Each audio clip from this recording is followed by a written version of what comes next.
জীবনের 90% প্রবলেম তখনই সলভ হয়ে যাবে যখন তুমি এটা বুঝতে পারবে এই পৃথিবীতে না কেউ তোমার না তুমি কারো।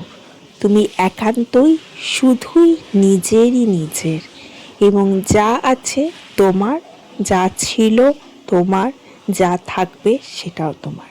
Hello everyone, this is Ivy, welcome back to my channel Isa স্টাডিজের নতুন সকালে তোমাদের সকলকে রোমান্টিক ওয়েলকাম জানাই আমার একটা নতুন ব্লগে। Because today is the Valentine's day.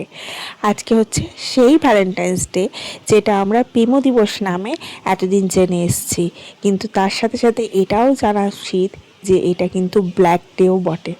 এই দিনে যেমন অনেক প্রেমিকারা ভ্যালেন্টাইন্স ডে প্রেম দিবস উদযাপন করে, তেমন এই দিনে অনেক মায়ের কোল শূন্য হয়ে গেছিল, অনেক বইয়ের স্মৃতির সিঁদুর মুছে গেছিল, অনেক বাচ্চার বাবার ডাক বিদায় জানিয়েছিল জীবন থেকে।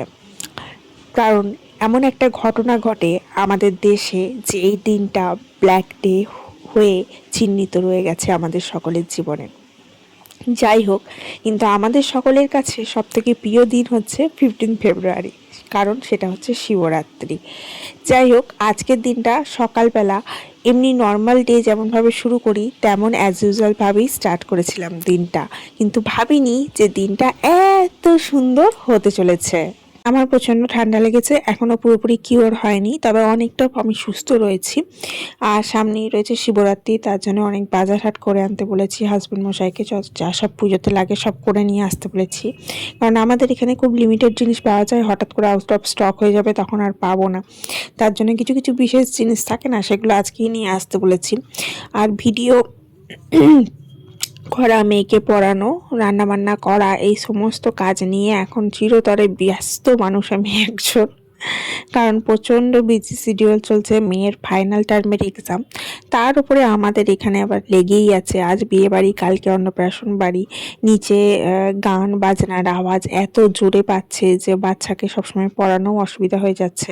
আর পরীক্ষার সময়টা দেখবে মনে হয় যত পড়ানো হয়, যত রিভাইজ করা হয় ততটুকুই কম। তার জন্য হয় না যে একটু ব্রেকফাস্ট করলো, তারপরে একটু পড়িয়ে নিলাম, তারপরে লাঞ্চ করলো একটু পড়িয়ে নিলাম, যেহেতু আমি নিজে পড়াই। আর যাদের ধরো নিজে পড়ায় না, টিউশনের উপরে ভরসা, তাদের কোনো চিন্তাই নেই, ঝাড়া হাত পা, টিউশন পড়াবে না পড়াবে। আমি যেহেতু নিজে পড়াই তার জন্য অনেকটা সময় দিতে হয়। যাই হোক, আজকে ওর এক্সাম ছিল, এক্সাম দিয়ে আসার পর আমি সমস্ত জামা কাপড় মেলে দিলাম। ওদের আবার এমন শিডিউল করেছে, পরপর দুটো পরীক্ষা হলো, আবার একদিন ছুটি দিয়ে একটা পরীক্ষা, আবার দুদিন ছুটি দিয়ে একটা পরীক্ষা, এরকম করে শিডিউলটা করেছে সিলেবাস রুটিনটা। কিন্তু যেটা পরপর পরীক্ষা দিয়েছিল না সেটা খুব টাফ হয়ে গেছিলো, কারণ ওদের কম্পিউটারটা সায়েন্সের পরই একদম কম্পিউটার দিয়ে দিয়েছে, একদিনও মাঝখানে ছুটি দেয়নি।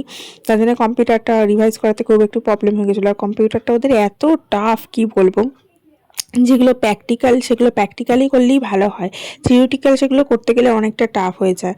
যেমন কম্পিউটারে ধরো ফাইল করছি, ফাইলে একটা ফাইল সেভ করছি, সেটা থেকে ভিডিও ফরম্যাট করছি, অডিও ফরম্যাট করছি, কত রকমের হয় বলো। এবার সেগুলো ওরা প্র্যাকটিক্যালি করলোই না, আমরা প্র্যাকটিক্যালি করার পর সেটা থিওরিটিক্যালি যখন লিখতে যাবো না নিজেই লিখতে পারবো, কিন্তু যেটা ও প্র্যাকটিক্যালি করলোই না, দেখলোই না, কম্পিউটার ওদের হাতে ধরে শেখালোই না, তার আগে বইয়ে পড়ে মানে থিওরিটিক্যাল সে করিয়ে দিচ্ছে। জিনিসটা আমার কাছে একদমই অ্যাকসেপ্টেবল নয়, কিন্তু তবুও যেহেতু সিলেবাসে আছে সেহেতু করাতে হবে। কিন্তু ওদের যেহেতু থিওরিটিক্যাল করাচ্ছে সেহেতু আমার মনে হয় কম্পিউটারটা ওদের সিলেবাসে প্র্যাকটিক্যালও রাখাটা উচিত ছিল। যে পেনটা ওদের পড়াচ্ছে, লাইন টুল, ওভাল টুল, রেক্ট্যাঙ্গেল টুল, সেটা তুমি করাও বাচ্চাকে, প্র্যাকটিক্যালি করাও। আমি কি করি ঘরে, ওটা ওকে প্র্যাকটিক্যালি দেখাই। প্রত্যেকটা কম্পিউটারে থিওরিটিক্যাল যেটা ও পড়ছে, প্রত্যেকটা কম্পিউটারে থিওরিটিক্যাল জিনিস আমি প্র্যাকটিক্যালি ওকে কম্পিউটারে হাতে ধরে দেখাই। কিবোর্ড কোথায় এন্টার কি আছে, কোথায় এসকেপ কি আছে, কোথায় শিফট কি আছে, কটা আছে, সেগুলো পুরো হাতে ধরে আমি প্র্যাকটিক্যালি দেখাই। যদিও ওদের বই অনেক অ্যাডভান্স, আমাদের মতো নয়, ওদের বই অনেক কালারফুল, একদম পুরো যেমন প্র্যাকটিক্যালি দেখা যায় সেরকম ছবি তুলে ওদের বইটা সাজানো গোছানো। হ্যাঁ, বই দেখেই সাধারণত পড়া হয়ে যায়, কিন্তু তবুও আমি কিন্তু সমস্ত কিছু দেখাই। এবার কার্সার যেটা ব্লিঙ্ক করছে, ও বইয়ের মধ্যে পড়ছে যে ব্লিঙ্ক করছে, ওটাকে কার্সার বলে। মাউস পয়েন্টার, ওটাকে পয়েন্টিং ডিভাইস কেন বলছে। এবার সেই সমস্ত জিনিসগুলো আমি না প্র্যাকটিক্যালি দেখাই। প্র্যাকটিক্যালি দেখালে না বাচ্চার মাথায় না ব্রেনে গেঁথে যায় এবং সে নলেজটা একদম প্রপার গেইন হয় এবং মনে থাকে, আমার বেসিক্যালি এটা মনে হয়। আমার মনে হয় যে কোনো জিনিস আমি যদি প্র্যাকটিক্যালি করি সেটা আমার থিওরিটিক্যালি করতে অনেক সুবিধা হবে, তার জন্য আমি এটা করি। যাই হোক, বোধহয় ক্লাস 3 থেকে প্র্যাকটিক্যাল আছে, আমি জানি না। সামহাও ওদের এই ক্লাসে তো প্র্যাকটিক্যাল করালো না, কম্পিউটার গোটা সেশন শেষ হয়ে গেল। আবার নেক্সট সিজনে দেখা যাক কী করায়। কিন্তু আমি কিন্তু ঘরে ওকে স্টার্ট করে দিয়েছি শেখাতে, অনেক দিন ধরেই স্টার্ট করেছি, ও অনেক কিছুই জানে, এবার ওটাও সুবিধা হয়েছে আর কি। যাই হোক, বাকি দুখানা পরীক্ষা ওর হয়ে গেল। এরপরে আবার একদিন ছুটি, মানে 15 তারিখ থেকে ছুটি রয়েছে। তারপরে আবার তোমার 16 তারিখ থেকে আবার এক্সাম স্টার্ট হয়ে যাচ্ছে। কিন্তু ওদের শিবরাত্রির জন্য একদিন অন্তত ছুটি দিতে পারতো বলো, মানে যে সোমবারটা ছুটি দিতে পারতো নি, মঙ্গলবার এক্সাম রাখতে পারতো, কারণ শিবরাত্রি এমন একটা জিনিস, সেটা তো সবাই করে। যাই হোক, আমি ঠিক করেছি এবার রবিবারই শিবরাত্রিটা করে নেবো, কারণ সোমবার দিন এক্সাম রয়েছে, ভোরবেলা উঠতে হবে, আর ভোরবেলা উঠে থেকে কন্টিনিউয়াস কাজ করলে না মাথা টাথা ঘুরতে আরম্ভ করবে, শরীর অসুস্থ হয়ে যাবে, তার জন্য আমি রবিবার দিনই করে নেবো ঠিক করেছি। যাই হোক, এখন কয়েকটা রান্নাবান্নার কাটাকাটি করছি, একদম রান্না বসিয়ে দেবো। আর ওইদিকে মেয়ে রয়েছে, আর মেয়েকে পড়াতে পড়াতে ভাবছি যে মটরশুঁটি কটা ছাড়িনি, কালকে শিবরাত্রি আছে তো, শিবরাত্রিতে রাতের দিকে জল ঢালবো, মানে পুরো দিন উপোস থাকবো, দেন রাত্রেবেলা জল ঢেলে খাবো। তো রাত্রেবেলা জল ঢেলে তো কোনো পোড়া এই সমস্ত খাওয়া যায় না, তো ভাবছি যে লুচি না করে একটু কচুরি করে নেবো, কচুরি খাবো ঠিক করেছি। দেখা যাক কতটা কী করতে পারি, এখন ঠিক করেছি। সব কিছু ঠিক করলেই তো সব কিছু হয়ে ওঠে না, চেষ্টা করব। এবার প্লটিং করতে করতেই জিনিসটা কিন্তু মানে প্র্যাকটিক্যালি হয়ে ওঠে আর কি। যাই হোক, আমার কিন্তু সকালবেলা উঠেই চান ফান সব কমপ্লিট হয়ে গেছে, এবং মোটামুটি সব কাজও কমপ্লিট হয়ে গেছে। এখানে মেয়েটাকে আবার নেক্সট পরীক্ষার জন্য পড়তে বসিয়ে দিয়েছি, আর মটরশুঁটি কটা ছাড়াতে বসে গেলাম। ওকে পড়াতে পড়াতে আমি এখানে মটরশুঁটি কটা ছাড়াবার কাজটা কমপ্লিট করে নেবো। আর এইদিকে মটরশুঁটি কটা ছাড়াচ্ছি, আর এই সময় ওর বাবা এসে হাজির। ওর বাবা এসছে এবং এসে এত বড় একটা সারপ্রাইজ দিল, আমি কি বলবো, আমি তো আকাশ থেকে পড়লাম। মানে বিগত তোমার চকলেট ডে গেল, রোজ ডে গেল, ওর বাবা কোনো কিছুতে কোনো কিছু দেয়নি কো। চকলেট ডে তো কিছু নিয়ে আসেনি, না একটা চকলেট নিয়ে এসেছিলো বটে, ভুলে গেছি আমি ঠিক। আর রোজ ডেতে কিছু নিয়ে আসেনি, রোজ নিয়ে আসেনি। তো আমিও কিছু বলিনি, কিন্তু আজকে ভ্যালেন্টাইন্স ডেতে হঠাৎ করে যে ও এরকম নিয়ে চলে আসবে সারপ্রাইজ, আমি ভাবতে পারিনি কো। তো যাই হোক, ও হঠাৎ করে ঘরে আসে এবং আমার জন্য সারপ্রাইজ নিয়ে আসে। আমি তো দেখে অবাক, যে এরকম সারপ্রাইজ পাবো মানে ভাবিনি।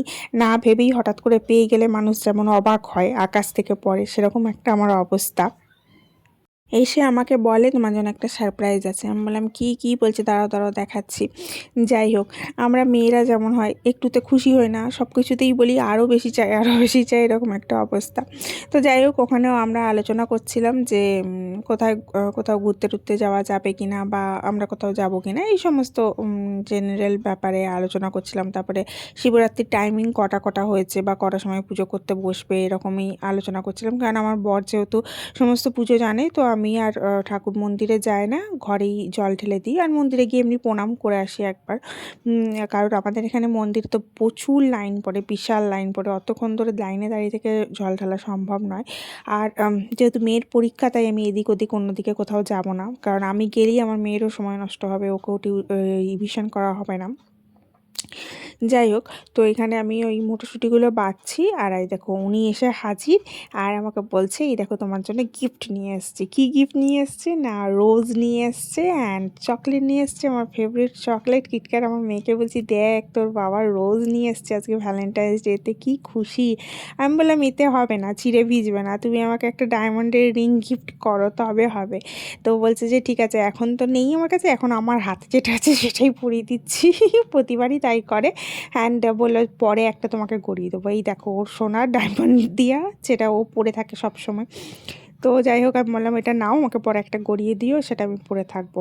অ্যান্ড দেন আমি চলে এসেছি, এখানে এটা হচ্ছে আমার বরের জ্যাকেট, এটাকে ওয়াশিং মেশিনে কাচা হয়েছিল, এবং ওই ওয়াশিং মেশিনে কাচার ফলে কী হয়েছে, এটার মধ্যে সাদা সাদা দাগ লেগে গেছে।